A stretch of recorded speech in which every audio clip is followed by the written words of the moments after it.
یہ بتاتے تھے یہ NCCI والے کہ ہمارے پیچھے MI ہے ISI ہے, اور یہی ہمارے بلکہ 2 بندے بھی کھڑا کرتے تھے جب ریڈ شیڈ ہوتا تھا کہ یہ MI کا یہ ISI کا, تاکہ ہمارے اوپر یہ ہیں, ہمارے سر پر ان کا ہاتھ ہے. اور پھر ان کے نام پہ پتہ نہیں کیا کیا لیا جاتا تھا. ان 2 ایجنسیوں کا کمال کا کردار ہے, ISI کا اور MI کا. خاص طور پر MI نے جس طرح تفتیش کی جب ان کو پتہ چلا کہ ہمارا نام مس یوز کیا جا رہا ہے, ہمارے نام پہ پیسے لیے جا رہے ہیں, ہمارا نیم ڈراپنگ کی جا رہی ہے, تو پھر انہوں نے جس طرح اس معاملے میں وہ جس طرح آئے, پھر انہوں نے جس طرح انویسٹیگیٹ کیا, پھر انہوں نے جس طرح ساروں کو پکڑ کے تفتیش کی, پھر منوایا, پھر عدالت میں پیش کیا.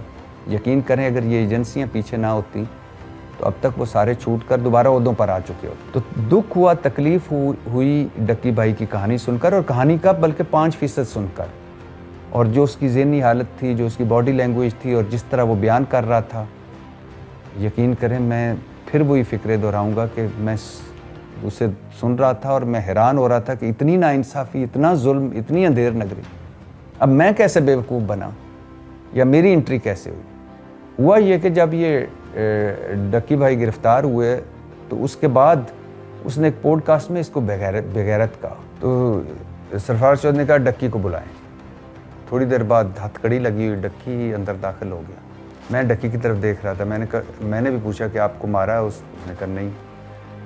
وہ تیرے تو کوئی تشدد کیتا ہے سرفراز چودھری؟ اس نے کہا, اس نے کہا نہیں. وہ تینوں کوئی بری گل کہی؟ اس نے کہا, ڈکی نے کہا نہیں. اچھا تیرے کو کوئی پیسے لے؟ ڈکی نے کہا نہیں. ہاں سرفراز چودھری کے ایک دن میں نے ضرور ڈانٹیا سی جس دن عدالت اس طرح وکٹری نشان بنا کے آیا. میں کہ تو کیڑی چیز فتح کیتی ہے کہ وکٹری نشان بنا کے آیا؟